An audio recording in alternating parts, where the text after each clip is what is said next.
জয়গুরু। সকলকে জানাই শুভেচ্ছা এবং যথাস্থানে প্রণাম। আমরা জানি কালীদহে কালীয় নাগ নামে এক ভয়ঙ্কর বিষধর নাগ ছিলেন। ভগবান শ্রীকৃষ্ণ তাকে উদ্ধার করেছিলেন, তাকে নিধন করেছিলেন।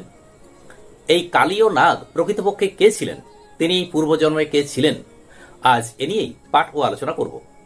জানা যায় যে প্রাচীনকালে চন্দ্রধ্বজ নামে চন্দ্র বংশে এক রাজা ছিলেন।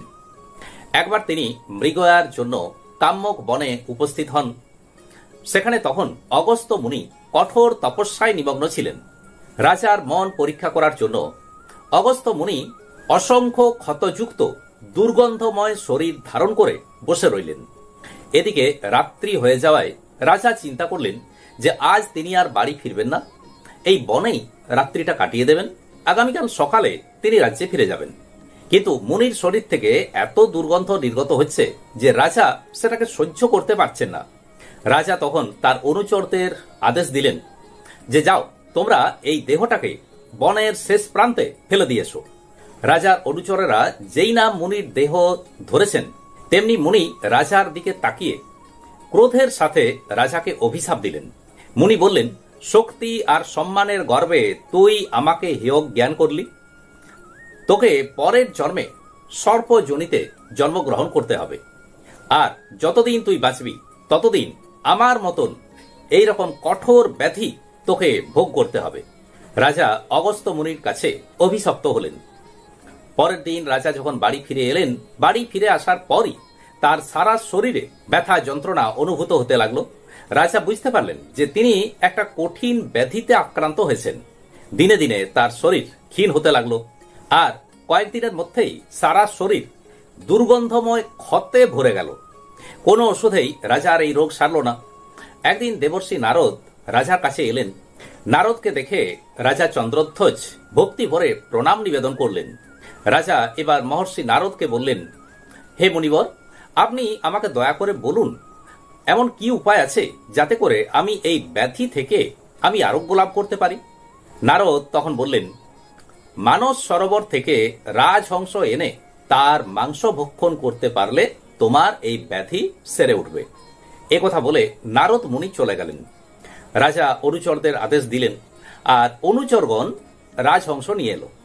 রাজহংসটি রাজাকে জিজ্ঞাসা করল যে রাজামশাই, আপনি কি কারণে আমাকে বধ করতে চান? রাজা বললেন যে আমার এই ব্যাধি সারানোর জন্য রাজহংসের মাংস ভক্ষণ করা আবশ্যক। রাজহংসটি বলল, রাজামশাই, আমার মাংসে আপনার ব্যাধি সারবে না। রাজহংস রাজাকে বলল যে দেখুন রাজামশাই, মহাকাম্যক বনে অগস্ত্য মুনি এখনো ধ্যানান্বিত অবস্থায় আছেন। আপনি তার কাছে যান, তার চরণামৃত পান করুন, তাতে আপনি ব্যাধি মুক্ত হবেন। আর তাছাড়া আপনার নিজের আরোগ্যের জন্য, নিজের প্রাণ বাঁচানোর জন্য অন্যের প্রাণ আপনি বধ করবেন কেন? রাজা তখন বললেন, ঠিক আছে, আমি তোমার কথা মতো আমি যাচ্ছি, কিন্তু তার পাদোদক পানে আমার যদি রোগ না সারে তো আমি তোমাকে বধ করব এবং তোমার মাংস ভক্ষণ করব। কথা বলে রাজা হাঁসটিকে একটি খাঁচার মধ্যে বন্দী করে রাখলেন। রাজা এবার চলে গেলেন কাম্যক বনে। রাজা গিয়ে দেখলেন যে সেখানে অগস্ত্য মুনি এখনো ধ্যানান্বিত অবস্থাতেই আছেন। রাজা মুনির সামনে গিয়ে করজোড়ে মুনিকে বললেন, মুনিবর, আমি চন্দ্রবংশীয় রাজা চন্দ্রধ্বজ। আপনার অভিশাপে আমি দারুণ ব্যাধিতে আক্রান্ত হয়েছি এবং প্রচন্ড মনস্তাপেও ভুগছি। তারপর দেবর্ষি নারদের কথা মতো মানস সরোবর থেকে একটি রাজহংস আনয়ন করেছি, কারণ দেবর্ষি বলেছিলেন যে ওই রাজহংসের মাংস ভক্ষণ করলে আমার ব্যাধি সেরে উঠবে। কিন্তু রাজহংসটি আমাকে বলল যে মুনি তোমাকে অভিশাপ দিয়েছেন তার পাদোদক পান ছাড়া তোমার এই রোগ মুক্তির কোনো উপায় নেই, আর সেই কারণে আমি আপনার কাছে এসেছি। দয়া করে আমাকে পাদোদক প্রদান করুন। রাজার কথা শুনে মুনিবর যথেষ্ট তৃপ্ত হলেন। তিনি একটি পাতার ঠোঙায় করে তার পাদোদক দিলেন।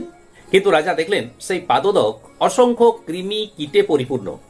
রাজা মনে মনে ভাবতে লাগলেন, এই কৃমি কীট যুক্ত পাদোদক আমি পান করব। রাজা সেই পাদোদক পান করলেন না, পরিবর্তে তার ঘ্রাণ নাকে নিয়ে সেই পাদোদকটি মাথায় ঢেলে নিলেন। রাজা সেই পাদোদকের ঘ্রাণ নিয়েছিলেন, তো ঘ্রাণ নেওয়া মানেই অর্ধেক ভোজন, অর্ধেক ভক্ষণ। আর সেই কারণে এই অর্ধেক ভক্ষণের কারণে রাজা ব্যাধি থেকে মুক্ত হলেন। এবার রাজা নিজের বাড়িতে ফিরে এলেন। রাজহংস বলল, হে রাজন, মুনির প্রদত্ত সেই পাদোদক যতই কৃমি কীটে পরিপূর্ণ হোক না কেন, সেটি আপনার পান করা উচিত ছিল। আর আপনি যেহেতু সেই পাদোদকের ঘ্রাণ নিয়েছিলেন, সেই ঘ্রাণ নেওয়ার কারণেই আপনি ব্যাধি থেকে মুক্ত হলেন। কিন্তু মুনিমশাই যে অভিশাপটি দিয়েছেন যে আপনাকে সর্পযোনি প্রাপ্ত হতে হবে, তো এটিকে তো আপনি উপেক্ষা করতে পারবেন না। তাই আপনার জীবন শেষ হওয়ার পর, অর্থাৎ এই জন্মে মৃত্যুর পর আপনাকে অবশ্যই সর্পযোনি প্রাপ্ত হতে হবে। তবে একথা আমি বলে রাখছি যে আপনার সহস্র বদনযুক্ত শুচি শুদ্ধ মাথার উপর কৃষ্ণরূপী নারায়ণ তার চরণ কমল স্থাপন করবেন। রাজা একথা শুনে বললেন, সে তো আমার দারুণ সৌভাগ্য। ভগবান যদি আমার মাথায় চরণ রাখেন, তো আমার তারপরে আর চাওয়ার কি আছে? যে চরণ ভগবান ব্রহ্মা, দেবাদিদেব মহাদেবের কাছেও অপ্রাপণীয়। তো আমার এতই ভাগ্য যে আমার মাথার উপরে কৃষ্ণরূপী নারায়ণ তার চরণ রাখবেন। তবু আমার মনে সংশয় হচ্ছে যে প্রভু নারায়ণ কি আমাকে এতটা কৃপা করবেন? হংসরাজ তখন বলল, হ্যাঁ রাজন, আপনি সেই কৃপা পাবেন। পরের দিন রাজা সেই রাজহংসটিকে মুক্তি দিলেন। রাজহংসটি মুক্তি পাওয়া মাত্রই ডানা মেলে উড়ে গেল মানস সরোবরের দিকে। এর কিছুকাল পর রাজা চন্দ্রধ্বজের মৃত্যু ঘটল। এরপর এই রাজা চন্দ্রধ্বজ সর্পযোনি প্রাপ্ত হয়ে সহস্র বদনযুক্ত কালীয় নাগ হয়ে কালীদহে বাস করতে লাগলেন। কাহিনীটি রয়েছে ব্রহ্মবৈবর্ত পুরাণে। আজ এই পর্যন্তই। নমস্কার।